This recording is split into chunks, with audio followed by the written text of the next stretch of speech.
The Chinook's rotors beat against the Arctic air like a mechanical heart stuttering in the cold. Through the porthole, I watched the landscape below transform from scattered settlements to an endless expanse of white-veined wilderness. Alaska's interior stretched in all directions, a place where civilization existed only as fragile interruptions in an older, indifferent order. My name is Specialist Rowan. Hail! I was 24 years old when I volunteered for the posting at Cold Ridge Listening Post. The reasons were mundane enough, a messy breakup back in Georgia, mounting student debt, and the promise of hazard pay that would set me up for college when I rotated home. What I found there would change my understanding of what hazard actually meant. The outpost materialized from the whiteout like something half-remembered from a dream. Cold Ridge. Listening Post clung to a basalt shelf above a frozen river, a collection of structures that seemed to defy both gravity and good sense. The main facility consisted of 4 Quonset huts, arranged in a rough square, their corrugated metal surfaces streaked with rust and ice. A communications tower rose from the center, like a steel finger pointing accusations at the sky, its guy wires singing in the wind. The whole installation was stitched together with frost-covered cables and connected by elevated walkways that swayed gently in the constant breeze. A fuel bladder the size of a small whale squatted near the landing pad, its black skin rippling as the helicopter's downwash washed over it. An American flag snapped from a pole near what I assumed was the command hut, the fabric so stiff with cold it moved like sheet metal. Everything about the place spoke of temporary measures made permanent through necessity and bureaucratic inertia. The Chinook set down with practiced efficiency, and I gathered my gear. The pilot, a warrant officer with 20 years of northern rotations in his eyes, wished me luck in a tone that suggested I would need it. As I stepped onto the tarmac, the cold hit me like a physical blow even through my issued Arctic gear. The air was so dry it seemed to pull moisture from my lungs with each breath. Staff Sergeant Kincaid met me at the pad, a lean man in his early 30s with the economical movements of someone who had learned to conserve energy in hostile environments. He led me through the standard in-processing routine with minimal conversation, pointing out the essential facilities: mess hall, communications center, maintenance shop, and quarters. The interior of each hut was overheated and cramped, filled with the constant hum of generators and the metallic tang of recirculated air. "Your bunkmates," Kincaid said, gesturing to 3 figures huddled around a space heater in the common area. Corporal McAllister, we call him Mac, Private Leon, and Miss Sato, civilian contractor. Mac was the first to approach, a stocky man with laugh lines, and the easy confidence of someone who had never met a situation he couldn't joke his way through. "Welcome to the ass end of nowhere, newbie," he said, extending a gloved hand. "Hope you brought books." "Lots of books." Private Leon nodded from his corner, a quiet man in his early 20s who kept a small wooden cross visible on his dog tags. His handshake was firm but brief, as if he was conserving even his social energy for more important purposes. Ms. Sato was harder to categorize. She appeared to be in her 40s, with the careful posture of someone who had spent years working with sensitive equipment. When Kincaid introduced her, he mentioned she was on loan from one of the agencies, without specifying which one. She acknowledged me with a polite nod and returned to her work at a bank of monitors I didn't recognize from any training manual. After mess, Kincaid conducted the formal brief in his cramped office. Maps covered the walls, topographical surveys, weather patterns, communication zones, but it was the laminated card he tossed across his desk that would stick in my memory. It was labeled in block letters, Post Protocols Night Rotation. The language was oddly specific, written in the bureaucratic passive voice I knew from countless military directives, but the content was unlike anything I'd encountered in 4 years of service. Do not track the aurora with your eyes after 0100. If the radio whispers your rank and full name, acknowledge with silence. Never salute the flag after dark. If a patrol returns with the wrong number of shadows, deny entry. I read through the list twice, waiting for the punchline. When none came, I looked up to find Kincaid watching me with an expression I couldn't interpret. "Is this some kind of hazing ritual, Sergeant?" I asked. "Read it again," he said. "Memorize it. Your life may depend on following those protocols exactly." I laughed. A short, nervous sound that seemed to echo strangely in the small space. "Come on, Sergeant. The wrong number of shadows? This is Alaska, not Area 51. Kincaid's expression didn't change. Alaska has its own rules, Specialist. Some of them are written in regulations. Others are written in blood. He leaned back in his chair. You volunteered for this posting. That tells me you're either running from something or running toward something. Either way, the rules will keep you alive long enough to figure out which. Outside his office, Mac caught up with me, grinning. Don't let the old man spook you, he said. It's Alaska, new guy. The weird rules are part of the charm. Cabin fever makes everyone a little superstitious. Hell, I've been here 8 months and I still check my shadow count when I come in from patrol. He laughed at his own joke. But I noticed he glanced at the floor when he said it. Mizusato, passing in the corridor with a steaming cup of coffee, paused long enough to catch the end of our conversation. She didn't smile. That first night, I drew the 00400 watch. The duty was simple enough. Monitor communications, log weather observations, maintain security protocols. The kind of routine military tedium that had filled most of my enlistment. But as the midnight hour approached, I found myself reading and rereading the laminated card. The aurora made its appearance around 2300, visible through the observation windows as shifting curtains of green and silver light. It was beautiful in a way that made my chest tight. The kind of natural phenomenon that reminded you how small human concerns really were. I had never seen the northern lights before, and I understood why tourists traveled thousands of miles for the experience. The wind picked up around midnight, and I began to notice something odd about its sound. Beneath the familiar whistle of air through cables and around corners, there was something else, a modulation that almost sounded like human breath against the windows. When I stepped onto the exterior catwalk for the hourly perimeter check, the sound followed me, a susurrus that seemed to emanate from directly behind my left ear. The outpost lights flickered once, casting jumping shadows across the snow, then steadied. I told myself it was the generator cycling, a normal occurrence in extreme cold. The explanation satisfied my rational mind, but some older part of my brain remained unconvinced. Standing on that metal grating 40 feet above the frozen ground, surrounded by the vast indifference of the Arctic night, I had my first inkling that the rules might be more than institutional hazing. The land itself seemed to be listening, waiting for me to make some crucial mistake. I completed the perimeter check without incident and returned to the warmth of the operations center. But as I settled in for the remainder of my watch, I kept the laminated card within easy reach, and I found myself glancing repeatedly at the radio, waiting for it to whisper my name. 3 days into my rotation, I drew the midnight watch again. The routine was becoming familiar. Weather logs, communication checks, hourly perimeter walks. But familiarity, I was learning, could be dangerous at Cold Ridge. The aurora rolled in early that night, arriving with the kind of celestial drama that made you understand why ancient cultures built their mythologies around the northern lights. Green veils swept across the sky in waves, edged with curtains of red and silver that pulsed like a vast, slow heartbeat. The display was bright enough to read by, casting the snow-covered landscape in an otherworldly glow that made everything look both beautiful and vaguely threatening. I had been watching the lights through the observation windows for nearly an hour when the communications array came alive with a soft hiss. It was Irawanantu, according to my log when the radio spoke my name. The voice that emerged from the speaker was unlike anything I had heard before. It carried the familiar cadence of a military communications protocol, but underneath the professional tone was something else, an intimacy that made my skin crawl. It sounded like my mother's voice filtered through a computer, warm and artificial in equal measure. Specialist Rowan Hale, the voice said with precise articulation. Confirm receipt. My hand moved instinctively toward the push-to-talk button. Standard protocol demanded acknowledgement of any communication directed at my station.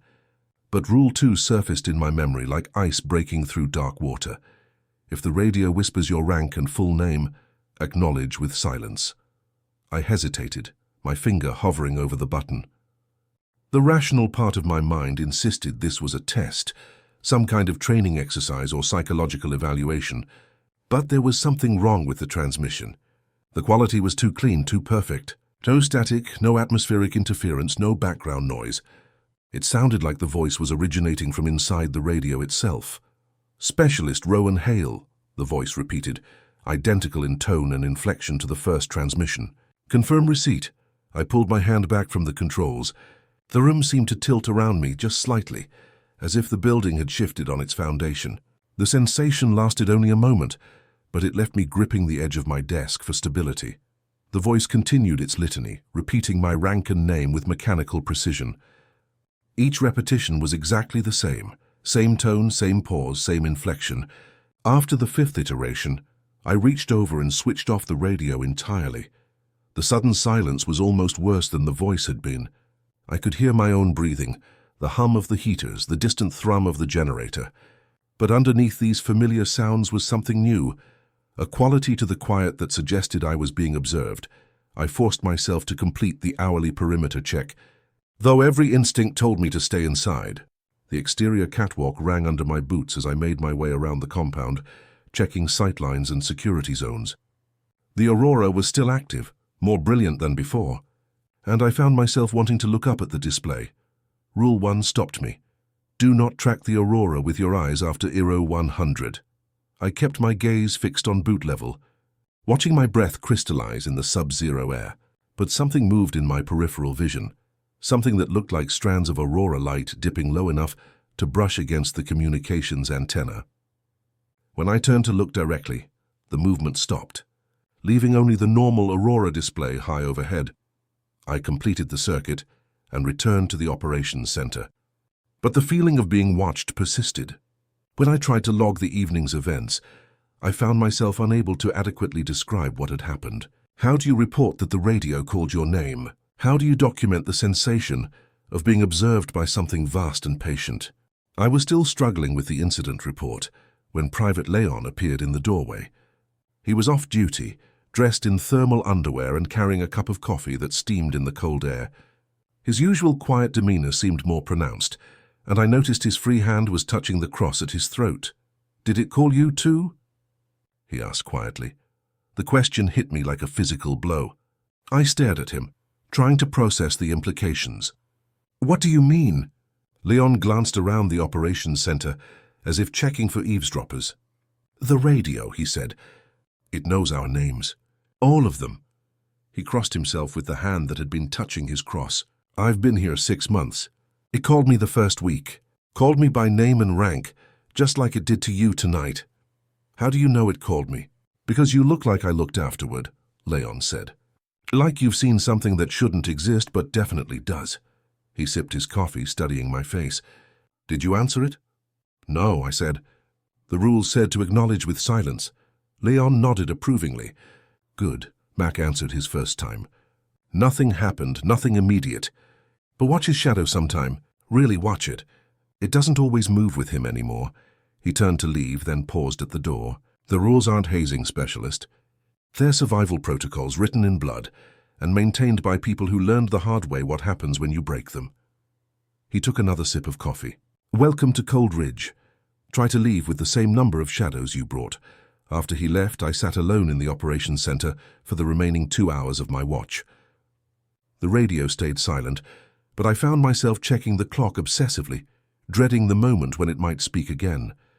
When 0400 finally arrived and my relief appeared, I had never been so grateful to see another human being. But as I made my way to my bunk, I caught a glimpse of my reflection in one of the corridor windows. For just a moment it seemed like my shadow was slightly out of sync with my movements, lagging by a fraction of a second before catching up. I told myself it was fatigue, stress, the disorienting effects of Arctic deployment. But as I lay in my bunk listening to the wind howl around the compound, I found myself thinking about Leon's words. I counted my shadows on the wall cast by the emergency lighting, and I was relieved to find there was only one.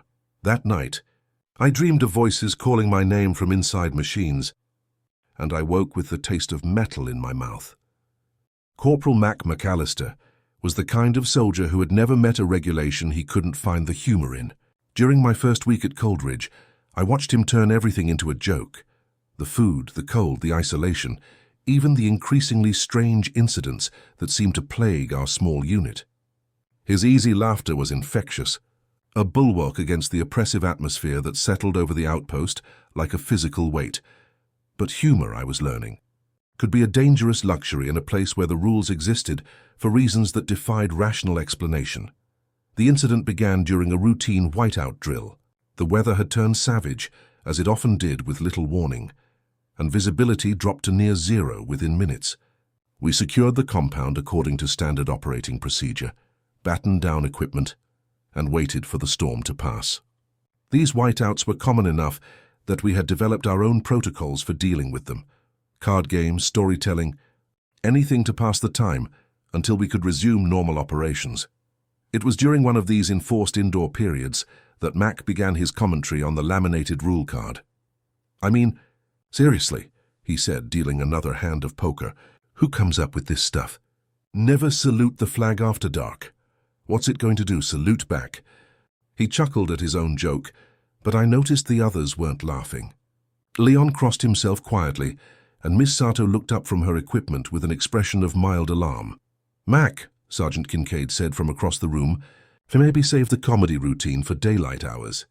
"Come on, Sarge," Mac replied, still grinning. "You can't seriously believe this superstitious bullshit. We're soldiers, not witch doctors. There's got to be a rational explanation for all the weird stuff that happens around here." Kincaid set down his magazine and looked at Mac with the kind of steady attention that usually preceded unpleasant duty assignments. "What kind of rational explanation would you suggest for the radio calling people by name, Corporal?" Mac's grin faltered slightly, but he recovered quickly. "Equipment malfunction. Atmospheric interference. Hell, maybe someone's playing pranks with a spare radio." He gestured toward the laminated card in my hand. "But shadow counting. Come on. That's just paranoia dressed up as protocol." "The shadows are real," Leon said quietly. "I've seen them." "You've seen what you expected to see," Mac countered. "It's called suggestion. You tell someone to watch for something weird, and suddenly they start seeing weird things everywhere." He leaned back in his chair, warming to his theme. "It's basic psychology. Take any isolated group, add some atmospheric pressure and a few unexplained incidents, and pretty soon you've got a full-blown mythology." Ms. Sato spoke for the first time in the conversation. "The mythology predates our posting here, Corporal, by several decades." "Even better," Mac said. "That just means the suggestion has had more time to take root. Story gets passed from rotation to rotation, gets embellished each time, and pretty soon you've got rules about not saluting flags and counting shadows." He shook his head. "It's mass hysteria dressed up as military protocol." The storm passed 2 days later, leaving the compound buried under 3 feet of fresh snow. We spent the morning digging out equipment and clearing pathways, mundane work that felt almost normal after the strange tension of the previous conversation. But I could see that Mac's skepticism had taken on a harder edge. He began treating the rules as a personal challenge, a superstition that needed to be debunked for the good of morale. The confrontation came on a clear night when the aurora was particularly active. I was pulling evening watch when Mac appeared in the operations center, fully dressed and carrying his parka. "Going to settle this once and for all," he announced. "Time for a little scientific method." "Mac, don't," I said, but he was already heading for the door. "It's 059, he called over his shoulder. "Perfect timing for a little flag salute. Let's see what all the fuss is about." I followed him outside, though every instinct told me to stay in the warm safety of the operations center. The night was crystalline clear, cold enough to make breathing painful. The flag snapped in a steady wind, its fabric so rigid with frost it sounded like sheet metal clanging against the pole. Mac positioned himself in the center of what we laughingly called the parade ground, a small cleared area in front of the flagpole. The aurora writhed overhead, casting shifting patterns of green and silver light across the snow. "Witness this moment of scientific skepticism," Mac called out, his voice echoing off the compound buildings. At exactly 0100, he came to attention and threw a perfect military salute at the flag. For a moment, nothing happened. Mac held the salute for the regulation count, then dropped his hand with a flourish. "See?" he called to me. "No mysterious—" He stopped mid-sentence, his expression changing from triumph to confusion. I watched from the catwalk as his shadow, cast clearly on the snow by the aurora light, seemed to slide out of position. Instead of falling directly behind him as it should, the shadow drifted slightly to his left and stayed there, a second silhouette that moved independently of his body. Mac noticed it too. He lifted his right hand, and his shadow on the snow raised its left. He took a step forward, and the shadow remained stationary for a heartbeat before jerking to catch up. What the hell? Max spun around, looking for the light source that might explain the phenomenon. But the aurora was diffuse, casting light from multiple directions. There was no single source that could create the effect we were witnessing. The temperature seemed to drop another 10 degrees. Max stumbled backward, suddenly short of breath, pressing his hand against his ribs, as if something was pushing against him from the inside. "Get him inside," Sergeant Kincaid's voice cut through the night. I hadn't heard him approach, but he was suddenly beside me on the catwalk, his face grim in the aurora light. We hauled Mac into the operations center, where Miss Sato was waiting with a thermal blanket and a concerned expression that looked wrong on her usually composed features. Mac was shivering uncontrollably, despite the heated interior of the building. "Something's wrong with my breathing," he gasped. "Feels like there's someone else trying to use my lungs." Kincaid and Sato exchanged a look that spoke of shared knowledge I wasn't privy to. Kincaid leaned close to Mac and spoke in a voice so low I almost missed it. "Don't salute what you can't see, soldier." Miss Sato hung a new calendar on the wall, one that hadn't been there before. The next new moon was circled in red ink. After midnight, I noticed that Mac's breath fogged differently than everyone else's. Where our exhalations created normal puffs of vapor that dissipated quickly in the dry air, his breath hung in the air longer, heavier, as if it carried more moisture, or something else entirely. When I mentioned this observation to Leon during the next shift change, he nodded grimly. "It's not just his breath," he said. "Watch him walk. Really watch. Sometimes his shadow leads instead of follows." I did watch, and Leon was right. Mac's shadow had developed a slight independence, a lag that suggested it was no longer quite connected to the body that cast it. The effect was subtle. You had to know what to look for, but once you saw it, it was impossible to ignore. Mac, for his part, seemed to be trying very hard to pretend nothing had changed. He still joked, still maintained his skeptical commentary on the rules, but his laughter had acquired a hollow quality, and I caught him checking his shadow obsessively when he thought no one was watching. 3 days after the incident, a new rule appeared on my laminated card, written in pencil in handwriting I didn't recognize. "If a shadow lingers at your left, do not feed it with attention or rank." When I asked Kincaid about it, he just shrugged. "Rules evolve," he said. "They have to. The alternative is worse." That night I lay in my bunk listening to Mac's breathing from the next rack over. It sounded wrong, too slow, too deliberate, as if he was consciously thinking about each inhalation and exhalation. And occasionally, just at the edge of hearing, I could swear there was an echo, as if someone else was breathing in perfect synchronization with him. I began to understand that the rules weren't arbitrary superstitions. They were adaptations, survival mechanisms developed by people who had learned the hard way what happened when you treated the Arctic as if it followed the same laws as the rest of the world. But understanding the rules and following them were two different things, and I was beginning to realize that some mistakes, once made, could never be completely undone. The incident with Mac's shadow changed everything. What had started as unsettling coincidences now felt like symptoms of something larger and more deliberate. I found myself studying the compound with new eyes, looking for clues that might explain the strange protocols we were expected to follow. The answer, when it came, was hidden in a locked steel cabinet in Sergeant Kincaid's office. I discovered it during a routine equipment inventory. Kincaid had been called away to deal with a generator malfunction, and I was tasked with cataloging communications equipment. While searching for a specific technical manual, I found myself in front of a grey filing cabinet that I had never seen opened. The lock was military standard but old, the kind that had been installed during the Cold War and never updated. Military locks from that era shared certain vulnerabilities, and I had learned a few unofficial techniques during my technical training. It took me 20 minutes to work the mechanism, but eventually the tumblers clicked into place and the drawer slid open. Inside was a collection of documents that spanned decades, incident reports dating back to the 1960s, typed on manual typewriters and filed in manila folders that smelled of mildew and age. Personnel files for soldiers whose names I didn't recognize, and at the bottom, a logbook bound in cracked leather with Coldridge Listening Post daily operations, stamped on the cover in faded gold letters. The incident reports made for disturbing reading. Each one was written in the careful euphemistic language of military bureaucracy, but the pattern was unmistakable. Radar anomalous returns during Aurora activity. Personnel, discrepancies during night rotation shifts. Exterior, audit at 0100 denied per protocol. Atmospheric interference causing equipment malfunction. One report from 1967 was more specific than the others. A Corporal Davidson had been found standing at attention in the compound at 300, saluting an empty flagpole in sub-zero temperatures.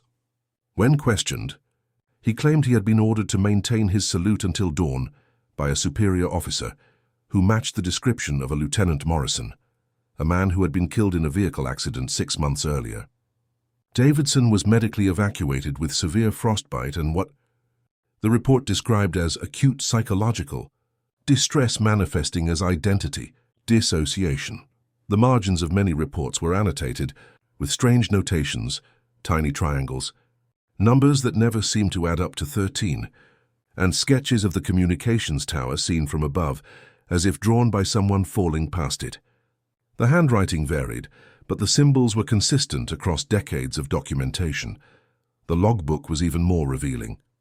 Daily entries from the early years of the installation documented routine military operations, weather observations, equipment maintenance, personnel rotations.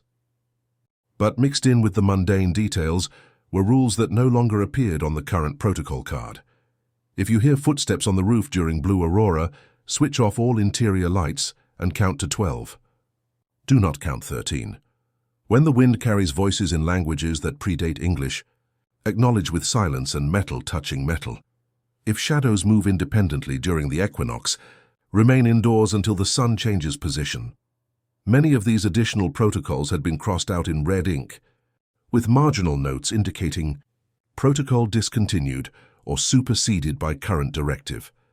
But the very existence of these obsolete rules suggested that the phenomena we were dealing with had been evolving for decades, requiring constant adaptation and refinement of survival strategies.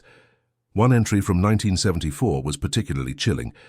The duty officer, a Staff Sergeant Williams, had documented what he described as communication with non-terrestrial intelligence via radio frequency interference. According to his report, the communications array had begun, receiving structured signals that appeared to be responses to outgoing military transmissions. But the responses came hours before the original. Transmissions were sent. The signals know what we are going to say before we say it, Williams had written. They respond to questions we haven't asked yet. Yesterday, the array played back my own voice reading tomorrow's weather report. I have not yet written tomorrow's weather report. The final entry in Williams' handwriting was a single sentence. Time is not linear in the Aurora zone. Armed with this information, I sought out Ms. Sato during her off-duty hours. I found her in the communications center, running diagnostics on equipment I didn't recognize. She looked up when I entered, and something in my expression must have told her I had been investigating. You found the files, she said. It wasn't a question. Some of them, I admitted. Enough to know that this has been going on for decades. She nodded, returning her attention to the equipment. Coldridge was originally established as part of the Distant Early Warning Network, she said. Radar sites designed to detect incoming Soviet bombers during the height of the Cold War. But early warning systems are designed to detect more than just aircraft. Sometimes they pick up other signals. What kind of other signals? Sato paused, as if weighing how much to reveal. The Aurora is more than just a light show specialist. It's a massive electromagnetic phenomenon. All that energy interacting with our atmosphere creates opportunities, channels of communication that don't normally exist. Communication with what? That's the wrong question, she said. The right question is, communication with when? Time doesn't work the same way when you're dealing with Aurora-scale electromagnetic fields. Signals get reflected, refracted, bounced around like light in a funhouse mirror. Sometimes they come back before they were sent. Sometimes they come back carrying information they shouldn't have. She gestured to the array of monitoring equipment surrounding us. My job isn't to communicate with anything. It's to filter out the noise that looks like communication but isn't. To identify the signals that are genuine military traffic and separate them from the echoes, the reflections and the conversations that are having themselves. And the rules. The rules are filters, Sato said. They don't fix the problem. They don't make the phenomena go away. They just keep it from seeing you clearly. She looked at me directly for the first time in the conversation. The Aurora notices attention, specialist. It notices patterns. It notices people who make themselves too visible in its electromagnetic field. The rules teach you how to be invisible. That night during my watch, I noticed something I had missed before. A brown Arctic hare crossed the compound yard, moving from the fuel storage area toward the communications tower. What caught my attention wasn't the presence of the animal. Wildlife was common enough around the outpost, but the way it was moving. The hare was walking backward. Its hind paws dragged twin crescents in the snow as it moved in reverse, but its head was oriented forward, as if it could see where it was going despite traveling in the wrong direction. The effect was deeply unsettling, like watching a film played in reverse while someone had corrected the visual orientation. I watched the animal's progress for several minutes, fascinated and disturbed. When it reached the base of the communications tower, it stopped, turned to look directly at the operations center window where I was standing, and then simply vanished. One moment it was there, a brown shape against the white snow, and the next moment there was nothing but undisturbed snow and the twin furrows where its paws had been. I mentioned the incident to Leon during the shift change. His reaction was immediate and visceral. He crossed himself and took a step away from the door. Mierda, he whispered. Don't go near the door until sunrise. Why? Animals that move backward are warning signs, he said. They're showing you what's going to happen to time if you're not careful. When you see them, it means the Aurora is paying attention. I spent the rest of my watch thinking about Sato's words, about animals moving backward through time, about rules written in blood by people who had learned the hard way what happened when you made yourself too visible to something vast and patient and utterly inhuman. Outside, the Aurora began its nightly dance, and I kept my eyes carefully fixed on the floor, trying to be invisible. The helicopter resupply came early that week, cutting through the Arctic morning with the mechanical persistence of military logistics. I was on duty when the Chinook appeared on the horizon, and I watched its approach with the mixture of anticipation and dread that had become my standard reaction to any change in routine at Cold Ridge. The bird set down in a whirlwind of snow and engine noise, and the usual cargo emerged: fuel containers, food supplies, equipment replacements. But this time there was also a passenger, a figure in Arctic gear who moved with the economical efficiency of someone who had made this trip many times before. Sergeant First Class Dora Yeager was a rangy woman in her late 30s, with frost-burned cheeks and the kind of 1,000-yard stare that comes from too many years on the northern frontier. When she removed her helmet, I could see grey threading through her dark hair and lines around her eyes that spoke of squinting into too many Arctic sunrises. She reported to Kincaid with minimal ceremony, then spent the rest of the morning making a thorough inspection of the compound. I watched her work from the operations center, noting the way she checked not just equipment and facilities, but shadows and sightlines, the angle of the flag relative to the communications tower, the spacing between the buildings. This wasn't a standard military inspection. This was someone who knew exactly what to look for at Cold Ridge. During the afternoon meal, she joined us in the common area, settling into a corner with a cup of coffee and the alert relaxation of a professional soldier on temporary rest. The conversation was stilted at first. The presence of a senior NCO from outside our unit created the usual dynamic of careful formality mixed with curiosity. It was Mac who broke the ice, his compulsive humor overriding military protocol. "So, Sergeant, what brings you to our little slice of paradise?" he asked. "Official inspection? Or did you just miss the charming ambience of permafrost and isolation?" Yeager studied him over her coffee cup, and I saw her gaze linger on the space just to his left, where his shadow should have been. "Rotation," she said simply. "I've pulled duty at every northern site still on the active roster. Distant early warning installations, communications relays, weather stations. Most of them are automated now, but a few still need human oversight. How many sites like this are there? I asked. Fewer every year, she replied. The Cold War infrastructure is being phased out, consolidated, moved to satellite systems. But some positions can't be automated. Some positions require human judgment. She looked directly at me. Some positions require people who can follow orders, even when the orders don't make rational sense. Leon leaned forward slightly. You've seen the rules before. It wasn't a question, and Jaeger didn't treat it like one. Every site has rules, she said. The specifics vary depending on local conditions, but the principles are universal. Don't attract attention.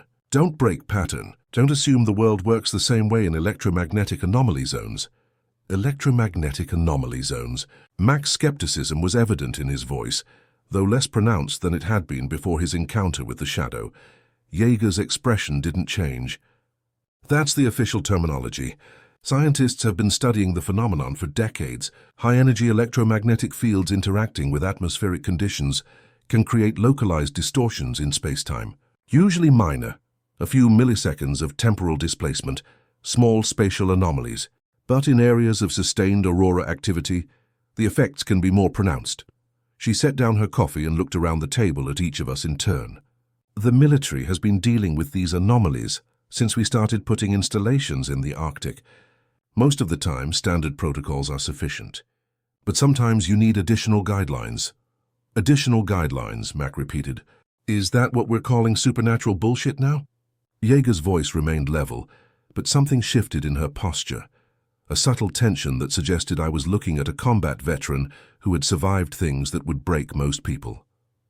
Corporal, I've seen soldiers try to rationalize phenomena that don't fit into conventional understanding. They usually end up dead or missing. The lucky ones get evacuated with psychiatric discharges. She stood and walked to the window, looking out at the compound where the afternoon sun cast long shadows across the snow. You want scientific explanations? Fine. The aurora creates electromagnetic fields strong enough to interfere with electronic equipment. Those same fields can affect human brain chemistry, cause hallucinations, temporal displacement, even limited precognitive episodes. But explaining the mechanism doesn't make the effects less dangerous. Turning back to face us, she continued in the same conversational tone. If a patrol returns with one more shadow than personnel, you've got a passenger. Scientific explanation.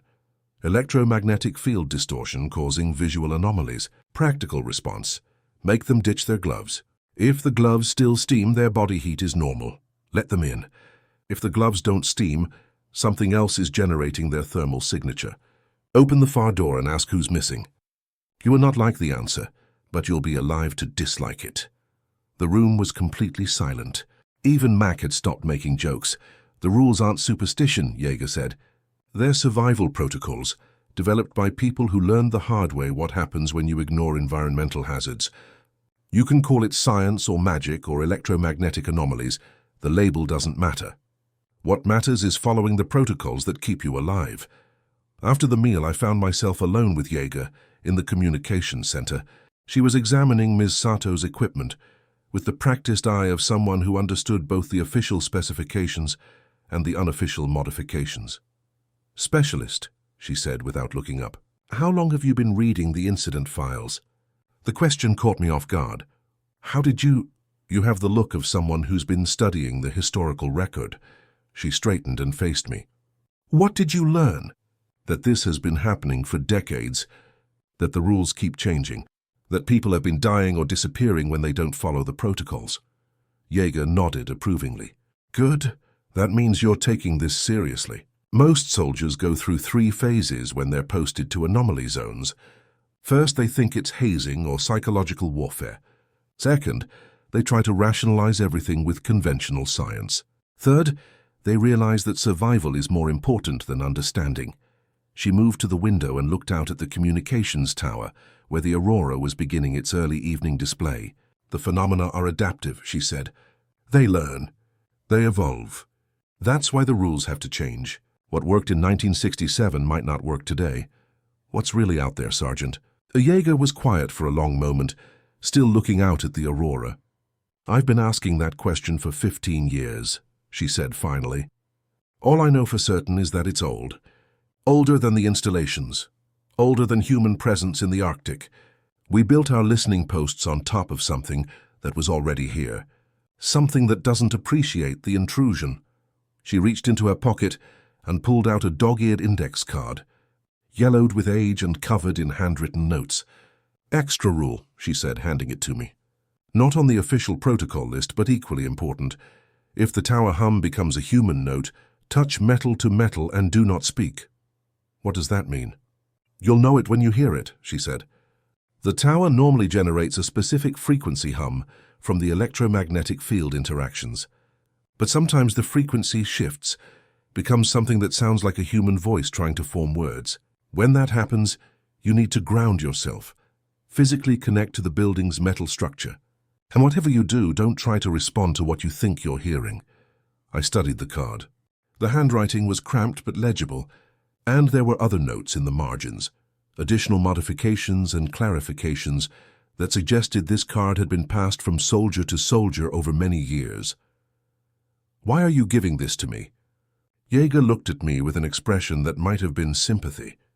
"Because you're asking the right questions. Because you're not trying to rationalize away things that don't fit into your understanding of how the world works. And because someone needs to survive this rotation with enough knowledge to pass on to the next group." She gathered her gear and prepared to leave. The helicopter would take off at first light, carrying her to the next installation on her circuit of northern outposts. "One more thing, Specialist," she said as she reached the door. "The Aurora notices patterns. It notices repetition. If you find yourself doing the same thing at the same time multiple nights in a row, change your routine. Predictability makes you visible." That night, as I settled in for my watch shift, I kept Jaeger's index card close at hand. The tower hum was normal, a low, constant drone that had become part of the background noise of life at Cold Ridge.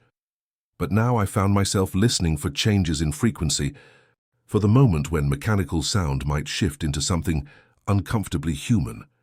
Outside, the Aurora began its dance, and I practiced being unpredictable, changing my routine in small ways that I hoped would keep me invisible to whatever intelligence was woven into those streams of electromagnetic light.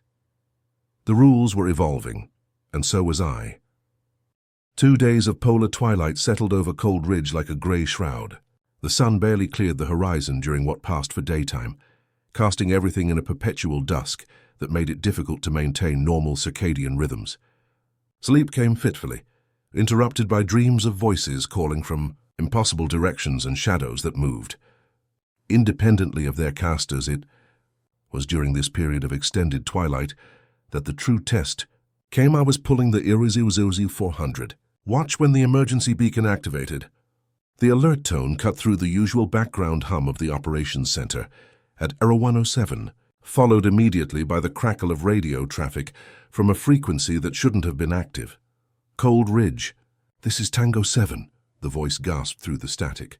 "Emergency, emergency. This is Corporal McAllister. I fell through the ice south of the river. I can't feel my legs. Jesus Christ, please, somebody respond." I froze at the radio console, my hand hovering over the push-to-talk button. The voice was unmistakably Max. Every inflection, every speech pattern, even the way he swallowed his fear when he was trying to sound professional despite being terrified. But Mac was asleep in his bunk not 30 feet away from where I sat. The transmission continued, growing more desperate. "Cold Ridge, please respond. The ice is shifting. I'm losing body heat fast. I can see the compound lights from here, but I can't make it back on my own." Rule 2 echoed in my memory. If the radio whispers your rank and full name, acknowledge with silence. But this wasn't whispering my name. This was someone crying for help. This was a soldier in distress, following proper emergency protocols, requesting immediate assistance. I reached for the microphone, then stopped. In the back of my mind, Jaeger's words played on repeat. "You will not like the answer, but you'll be alive to dislike it." The transmission cut out, then resumed with increased urgency. "Please, anyone. I'm losing consciousness. Grid coordinates 77 Delta 9. Send help." I stood up from the radio console and walked quickly to the sleeping quarters. Mac was in his bunk, snoring softly, very much present and accounted for. His shadow on the wall moved slightly out of sync with his breathing, but he was definitely there. When I returned to the operations center, the radio was silent. But at 01:15, there came a knocking at the external airlock, 3 measured raps in the specific cadence we used for identification. It was our standard signal, the pattern drilled into us during basic training. Mac appeared in the operations center doorway, drawn by the sound. His face was pale, and I could see the confusion in his expression as he tried to process what was happening. "That's my knock," he said quietly. "That's exactly how I knock." The knocking came again. 3 raps, identical in timing and intensity to the first sequence. Then, after a pause, it repeated a 3rd time. Same pattern, same rhythm, perfect repetition. Rule 4 surfaced in my memory. If a patrol returns with the wrong number of shadows, deny entry. But this wasn't about shadow counting. This was about something else entirely. Jaeger's additional protocols. If they repeat exactly, change nothing. "We don't open the door," I said, "but what if it's really someone out there?" Mac asked. "What if there's a real emergency?" The knocking continued, mechanical in its precision. Each sequence was identical to the last, down to the millisecond timing between raps. No human knocked with that kind of perfect consistency, especially not someone who was injured and desperate. Kincaid appeared, drawn by the commotion. He took one look at the situation and moved to the thermal imaging display.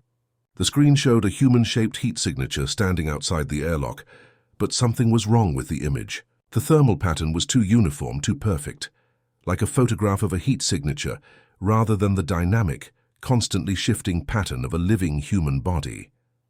"Protocol 7, Kincaid said quietly. "Emergency verification. I activated the external communication system. Identify yourself with current authentication codes."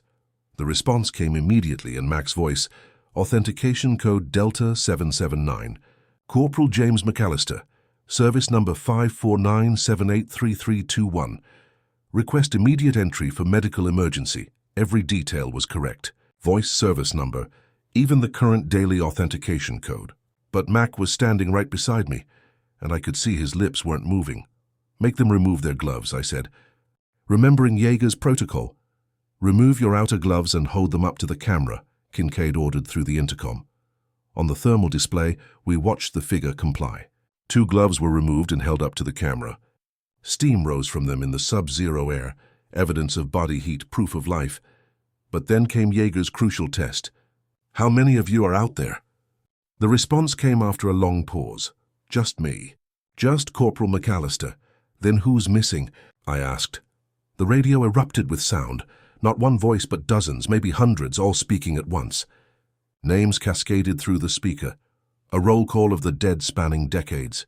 I heard ranks and service numbers, voices young and old, desperate and calm, all talking over each other in a cacophony that made my ears ring. And then, cutting through the chaos, I heard my own voice speaking my full name and rank. The sound hit me like a physical blow. I bit down hard on my tongue, filling my mouth with the metallic taste of blood, using the pain to anchor myself to reality. The tower hum had been rising during this entire exchange, climbing in frequency until it reached something that sounded almost like a human vowel, a long, sustained note that seemed to vibrate in my bones. Remembering Jaeger's additional rule, I grabbed a wrench from the toolkit and pressed it against the radio chassis, then touched the chassis to the grounding strap that connected to the building's metal frame, metal to metal. The tower's hum shattered like breaking glass, fragmenting into silence. The radio fell quiet. The knocking stopped, but the moral weight of the decision settled on me like a physical burden. What if there really was someone out there? What if I had just condemned a fellow soldier to death in the Arctic cold because I was too afraid to trust my own judgment? I looked at the thermal display. The heat signature was gone. "Perimeter check," Kincaid ordered. "Full circuit. Look for tracks, equipment, any sign of actual human presence." We suited up and made a complete circuit of the compound. The snow was undisturbed except for our own tracks from routine patrols. No footprints led to or from the airlock. No equipment, no signs of distress or emergency. Whatever had been knocking at our door, it had left no physical evidence of its presence. But as we completed the circuit and returned to the interior, I caught a glimpse of my reflection in one of the observation windows. For just a moment, my reflection seemed to lag behind my movements, as if it was having trouble keeping up. I thought about Rule 2. about acknowledging with silence. I thought about the voice on the radio that had spoken my name with perfect pronunciation, perfect knowledge of my rank and identity. And I wondered if some tests were designed not to determine whether you could follow orders, but whether you could live with the consequences of following them. Back in the operations center, I wrote a new entry in the duty log. 0130. Investigated reports of personnel in distress. No evidence of actual emergency. Maintained security protocols per standing orders. It was a sanitized version of what had happened, the kind of official language that wouldn't raise questions from anyone reviewing the logs. But I knew I would never forget the sound of those voices, the roll call of the dead that included my own name. Outside, the Aurora continued its dance, and I realized that the rules weren't just about survival. They were about choosing what kind of person you became in the process of staying alive. The new moon rose invisible in a sky thick with aurora, and Cold Ridge Listening Post felt like a ship adrift in an ocean of electromagnetic fire. 3 weeks into my rotation, I had learned to read the signs, the quality of the wind, the behavior of our equipment, the subtle changes in air pressure that preceded the worst phenomena. Tonight felt different. Tonight felt final.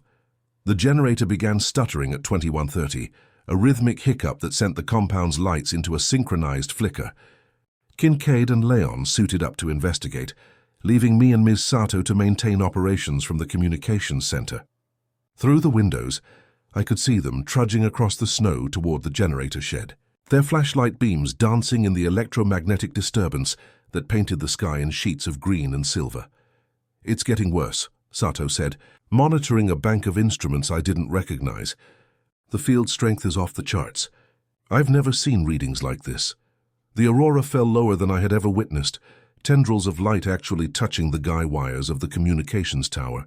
The contact produced a sound like a bow drawn across a massive violin string, a resonant note that seemed to vibrate through the building's metal frame.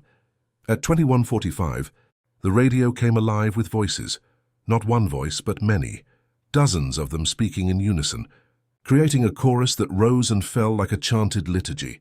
They were calling roll, speaking names and ranks in perfect synchronization. "Present, present, present." The words echoed through the operations center with unnatural clarity, as if the speakers were standing just outside the windows. I recognized some of the names from the incident files I had read. Corporal Davidson, who had been found frozen while saluting an empty flagpole. Lieutenant Morrison, killed in a vehicle accident but apparently still issuing orders from beyond the grave. Staff Sergeant Williams, who had documented conversations with non-terrestrial intelligence before disappearing entirely from the historical record. "Present, present, present," the voices chanted, and then I heard my own name join the litany. Specialist Rowan Hale. "Present." Rule 1 clawed at my consciousness. The aurora was so low and so bright that looking directly at it was like staring into a green sun. But the reflections in the windows were almost as dangerous. I could see myself in the glass, but the reflection wasn't moving in sync with my body. In the window I was standing at attention, saluting something outside the frame of view. In reality, my hands were clenched at my sides. "Don't look at the windows," I told Sato. "Don't look at anything reflective." She nodded, her face pale in the emergency lighting. "The field strength is creating visual distortions. What we're seeing in the reflections isn't necessarily real." But as she spoke, I saw her reflection in the black screen of one of her monitors. The reflected Sato was facing a different direction, working on equipment that wasn't present in the real room. She was having a conversation with someone I couldn't see, gesturing to instruments that existed only in the reflection. At 2200, 2 figures appeared outside the generator shed, walking back toward the main compound. Through the thermal imaging system, I could see their heat signatures clearly, human-shaped, the right size and configuration for Kincaid and Leon. But something was wrong with the shadows they cast in the aurora light. There were 3 shadows accompanying 2 men. Rule 4 was clear. If a patrol returns with the wrong number of shadows, deny entry. But this wasn't a patrol returning from outside the wire. This was our unit commander and a fellow soldier coming back from routine maintenance. The intercom crackled to life. "Hale, this is Kincaid. Generators back online. Request permission to enter. It was Kincaid's voice, his speech patterns, his command tone. But watching through the thermal display, I could see that neither figure outside was speaking. Their mouths weren't moving, but the voice continued to emanate from the intercom. "Gloves off," I ordered, following Jaeger's protocol. On the display, both figures removed their outer gloves and held them up to the camera. Steam rose from the gloves in the sub-zero air, evidence of body heat, proof that these were living humans who had just been wearing them. But the third shadow remained, darker and more distinct than the other two. "Who's missing?" I asked, dreading the answer. The intercom was silent for a long moment. Then came a voice I didn't recognize, older, gravelly, speaking with the authority of command. "Nobody's missing, son. Everyone's present and accounted for." "That's not Kincaid," Sato whispered. The thermal signatures outside the door shifted, and suddenly there were 3 distinct heat patterns instead of 2. The third figure was smaller, slighter, wearing what appeared to be an older style of military cold weather gear. "Specialist Hale," the unknown voice continued, "this is Colonel Morrison. I'm ordering you to open this door immediately." Lieutenant Morrison from the files, the officer who had been killed in a vehicle accident, but continued to issue orders. The voice carried absolute command authority, the kind of tone that made you want to follow orders without question. My hand moved toward the door controls before I caught myself.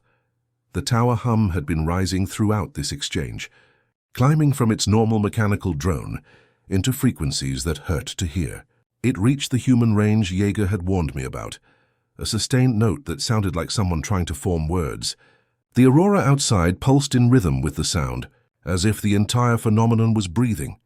I grabbed the wrench I had used before and pressed it against the radio chassis, connecting metal to metal through the grounding strap. But this time the tower hum didn't break. Instead it climbed higher, becoming something that was unmistakably a human voice, dozens of human voices speaking in unison.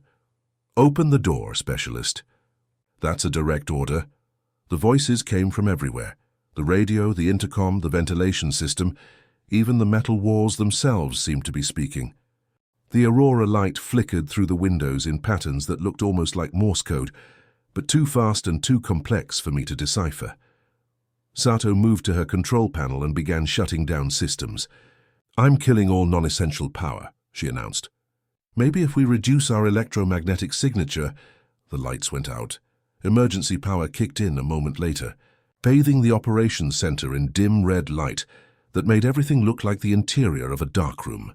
But the reduction in power had an unexpected effect. The voices became clearer, more distinct, as if cutting the electrical interference had somehow improved reception. "Specialist Hale," Colonel Morrison's voice continued, "you are in violation of direct orders. Open this door or face court-martial." Through the thermal display, I could see that the 3 figures outside had multiplied. Now there were 5 distinct heat signatures, then 7, then too many to count.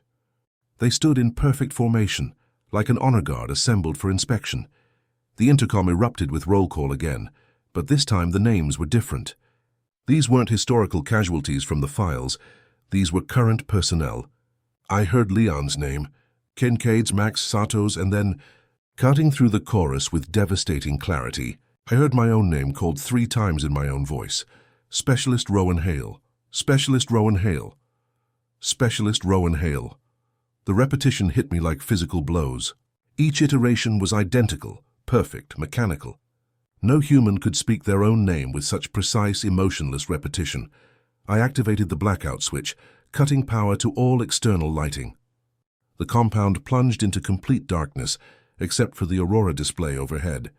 In the absence of artificial light, I could feel the electromagnetic attention sweeping across the building like a searchlight beam.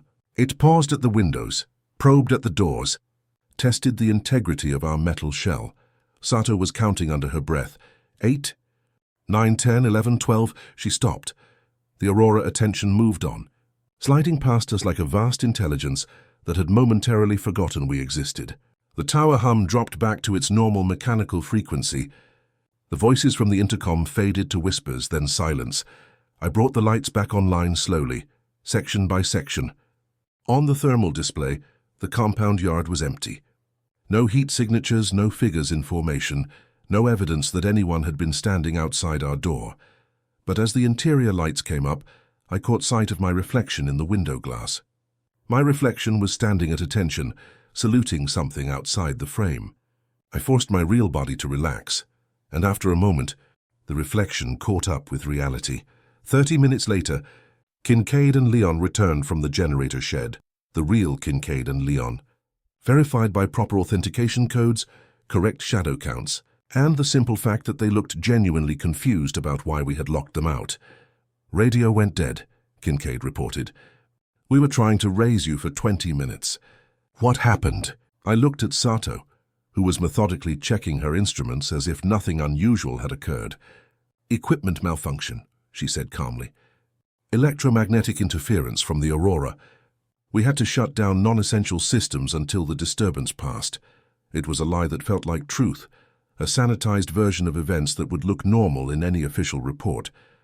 But as I helped Kincaid complete the post-incident documentation, I realized that the rules weren't just about surviving. Encounters with the inexplicable, they were about maintaining the fiction that such encounters could be explained in terms that wouldn't break the people who hadn't experienced them. Outside, the aurora continued its dance, but it seemed somehow diminished, as if it had expended enormous energy in its attempt to gain entry to our small refuge. I had the unsettling feeling that we had won this round, but that the victory was temporary. The rules had held. But I wondered how many more tests we would have to survive before our rotation ended, and whether the rules would continue to evolve fast enough to keep pace with whatever intelligence was learning to be more clever with each attempt. Dawn came like a reluctant witness, pale and hesitant above the Arctic horizon. The aurora faded with the growing light, but its influence lingered in the compound like the aftertaste of something metallic and wrong. We gathered in the common area for what passed as morning briefing. Though none of us had slept much after the events of the previous night, Kincaid looked haggard, older somehow, as if the past few hours had aged him in ways that went beyond simple fatigue. Leon sat with his back to the wall, his hand never straying far from the cross at his throat. Even Sato, normally composed and professional, showed signs of strain, dark circles under her eyes and a tendency to start slightly at unexpected sounds. Mac was perhaps the most disturbing of all. His shadow lag had become more pronounced, creating a constant visual discord that was exhausting to watch. When he moved, his shadow followed a fraction of a second later, like a poorly dubbed film where the audio and video had fallen out of sync. "We need to update the protocols," Kincaid said without preamble. "Last night proved that the existing rules aren't comprehensive enough.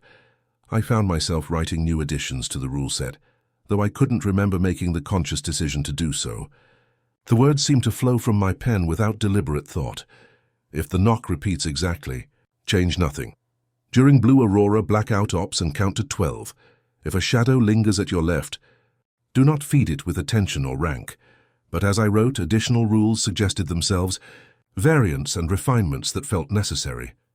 If you must choose between the rules and mercy, choose the rules now so mercy is possible later. This last rule felt like the most important one, though I couldn't fully articulate why. It spoke to something fundamental about our situation, that survival sometimes required choices that felt wrong, that the luxury of moral absolutes existed only in places where the basic laws of reality remained constant. "The phenomena are adapting," Sato observed, reviewing printouts from her monitoring equipment. "Each incident shows increased sophistication, better mimicry, more precise exploitation of human psychological weaknesses." She looked up from her data. "Whatever intelligence we're dealing with, it's learning from each encounter." Leon crossed himself. "It's not learning," he said quietly. "It's hungry. And we keep feeding it information about how to hunt us more effectively."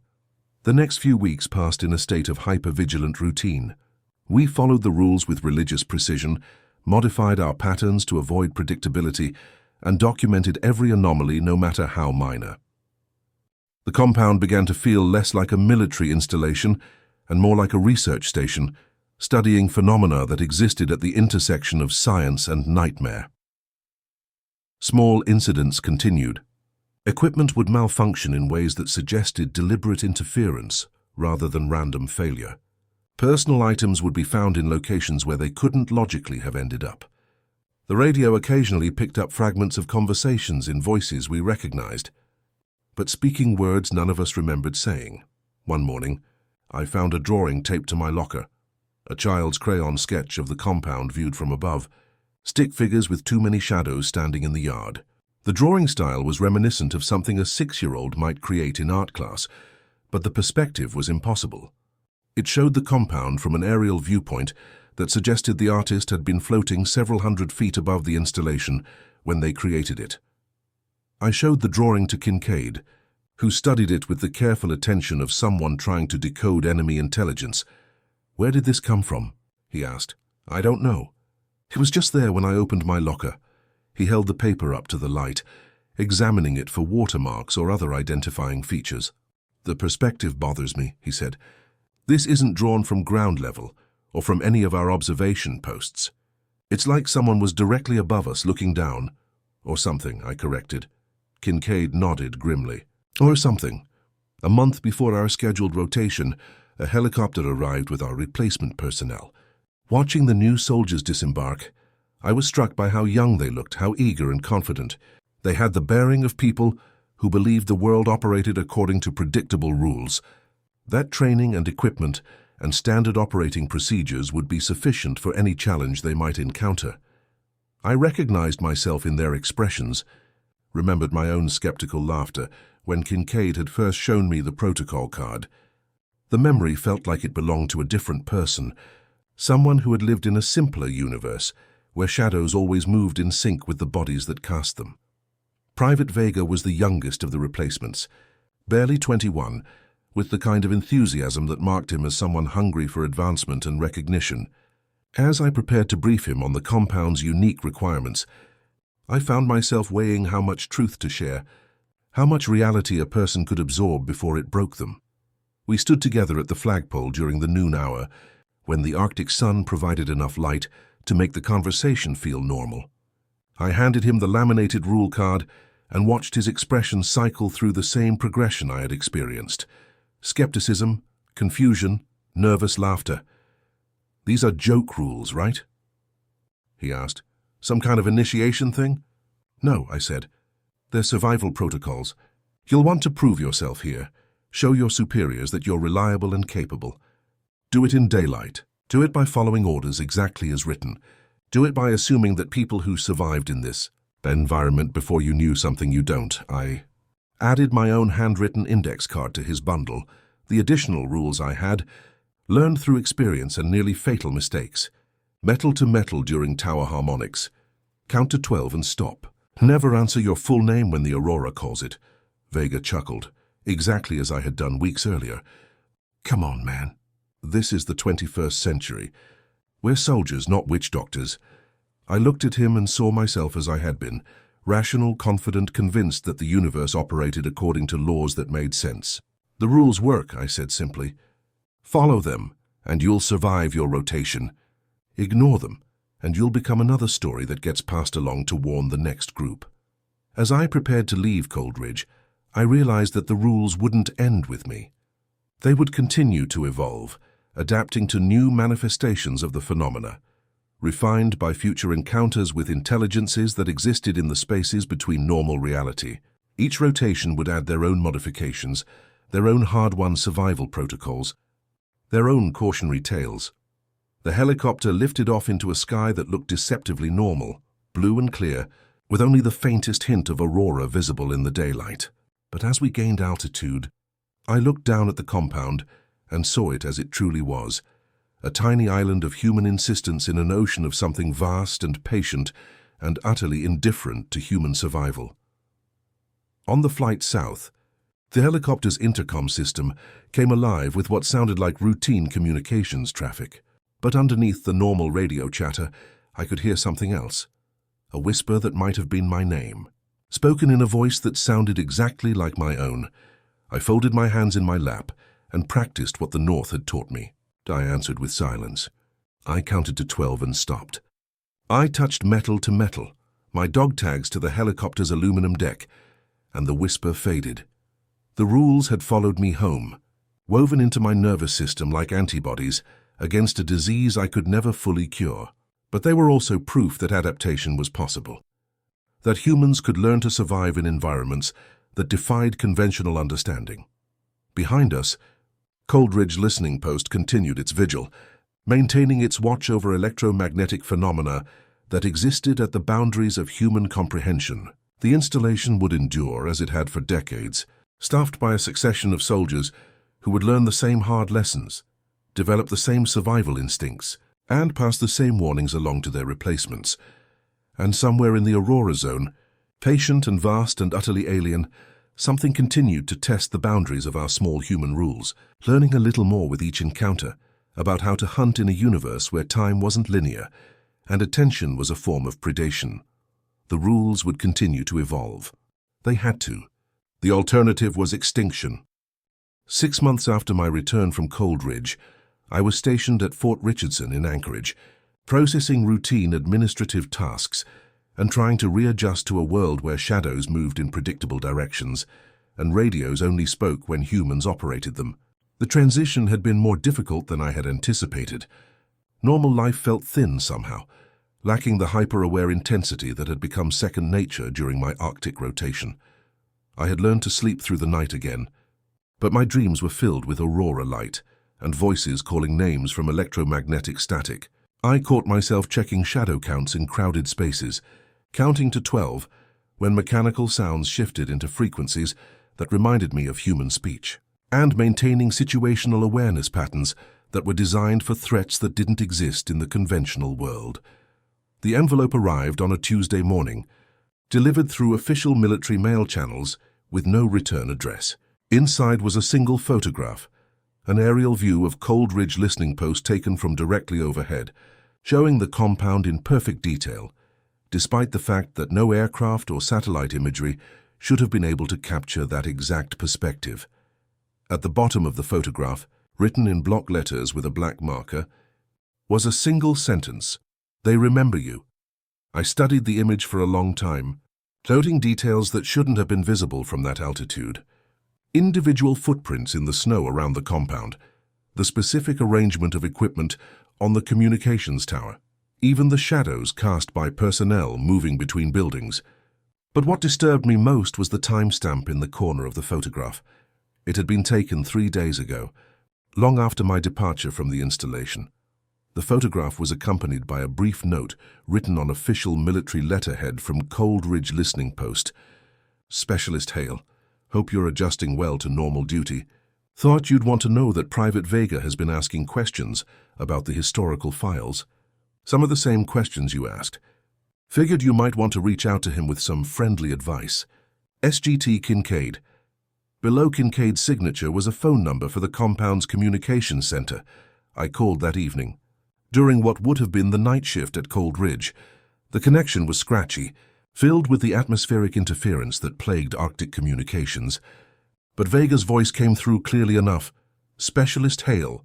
He sounded tired, older than he had just 6 months ago. "Thank God you called. I need to ask you about some things that have been happening up here." "What kind of things?" "The rules," he said. "They're not just suggestions, are they? They're actual survival protocols." I could hear something in his voice that I recognized, the same combination of fear and fascination that had driven me to investigate the historical files, to push at the boundaries of what was officially acknowledged about Coldridge's unique operational environment. "What happened, Vega?" "I thought I could improve on them," he admitted. "I'm an engineer, you know." I figured if I could understand the underlying mechanisms, maybe I could develop better countermeasures, more efficient protocols. The line was quiet for a moment, filled with the kind of static that sounded almost like whispered conversations in languages I didn't recognize. "I set up monitoring equipment," Vega continued. "Electromagnetic field detectors, thermal imaging arrays, audio recording devices. I wanted to document everything, gather scientific data about the phenomena, and the phenomena started documenting me back." His voice dropped to barely above a whisper. "My own equipment started showing me things that weren't there, playing back conversations I hadn't had yet, displaying thermal images of people who died decades ago. The monitoring systems became broadcasting systems, and whatever intelligence we're dealing with up here started using my own equipment to study me." I found myself gripping the phone tighter. "Are you following the rules now?" "Every single one," he said quickly, "plus about a dozen new ones that seem to write themselves in my duty log. But Hale, there's something else. Something I found in the files that you need to know about. What? The rotation schedule, he said. I was looking through the historical personnel records, trying to understand the pattern of incidents, and I noticed something. The soldiers who get assigned to Coldridge aren't selected randomly. We're all people who scored high on specific psychological evaluations, people who show aptitude for what the records call anomalous environment adaptation. The implications hit me like a physical blow. They're deliberately selecting people who can survive here. More than that, Vega said. They're selecting people who can learn from here, people who can develop new protocols, new survival strategies. We're not just manning an installation, we're evolving countermeasures against something that's been studying human behavior for decades. Static surged through the connection, and for a moment I could swear I heard my own voice speaking in the background noise. Though I couldn't make out the words, Vega, I said, listen to me carefully. Don't try to outsmart the phenomena. Don't try to study it more closely than the rules allow. Survival is more important than understanding. But if we could figure out what it really wants... It wants attention, I interrupted. It wants to be noticed, acknowledged, interacted with. The rules exist to make us invisible to something that feeds on human awareness. The moment you start trying to study it directly, you become visible. The line went quiet again, and when Vega spoke again, his voice was subdued. You're right. I can feel it watching me now. Ever since I started the monitoring project, it's like there's something just outside my peripheral vision, waiting for me to look directly at it. Follow the rules exactly, I said. Don't modify them. Don't try to improve them. Don't assume you can find a better way. People died developing those protocols. Respect their sacrifice by staying alive. After I hung up, I sat in my quarters thinking about adaptation and evolution, about the way organisms develop defenses against environmental pressures over multiple generations. The soldiers at Coldridge weren't just individuals serving rotations. We were components in a larger adaptive system, a collective intelligence that was learning to survive in an environment where the normal rules of reality didn't apply. The rules we followed weren't arbitrary superstitions. They were survival strategies that had been refined through trial and error, written in the blood of soldiers who had made fatal mistakes and somehow managed to pass along warnings before they disappeared. Each rotation added new protocols, new refinements, new understanding of how to remain invisible to predators that hunted through dimensions of awareness that most humans couldn't even perceive. 3 weeks later, I received a package through the mail, no return address, postmarked from Fairbanks. Inside was a cardboard box containing dozens of laminated rule cards from installations I had never heard of. Distant early warning sites, weather stations, communications relays, all scattered across the Arctic frontier. Each card contained slight variations of the same basic protocols, adapted to local conditions and specific manifestations of the phenomena. At the bottom of the box was a child's drawing, similar to the one I had found at Coldridge but more detailed. This one showed multiple installations connected by lines of green light, as if the entire Northern Defense Network was part of a larger pattern. Stick figures with too many shadows stood at each location, but instead of looking random, they seemed to be arranged in formations, like sentries maintaining a watch over something vast and patient. On the back of the drawing, in a child's careful handwriting, was a message: "The Aurora soldiers keep us safe. They learn the rules so the bad things can't see us." I understood then that Coldridge was just one node in a larger network, that scattered across the Arctic frontier were dozens of installations staffed by soldiers who were learning the same hard lessons, developing the same survival instincts, and passing the same warnings along to their replacements. We were part of an immune system, antibodies in humanity's defense against intelligences that existed in the spaces between normal reality. The rules would continue to evolve because they had to. With each encounter, with each near-fatal mistake, with each soldier who survived to pass along new protocols, humanity's understanding of how to exist alongside the inexplicable grew more sophisticated. But the learning process came at a cost. Every rule had been written by someone who had encountered something that shouldn't exist, had survived long enough to document their experience, and had passed that knowledge along to others. The rules were a monument to human adaptability, but they were also a graveyard of innocence. marking the spots where rational worldviews had gone to die. I kept the rule cards and added them to my own collection, understanding that I had become part of a chain of survival that stretched back decades and would continue long after my own military service ended. Somewhere in the Arctic, new soldiers were learning to count shadows and acknowledge radio calls with silence, and somewhere beyond the edge of human understanding, patient intelligences continued to test the boundaries of our small, evolving defenses. The Aurora War had no clear enemies and no decisive battles, but it was being fought nonetheless, one careful rule at a time, by soldiers who had learned that the price of survival was the willingness to accept realities that defied explanation, and in the end, acceptance was enough. The rules worked, and that was all that mattered. The Aurora continued its dance across the northern sky, beautiful and terrible and utterly alien, while below, small groups of humans maintained their vigilant watch, armed with nothing more than hard-won wisdom and the knowledge that sometimes the most important battles were the ones you fought by refusing to fight at all.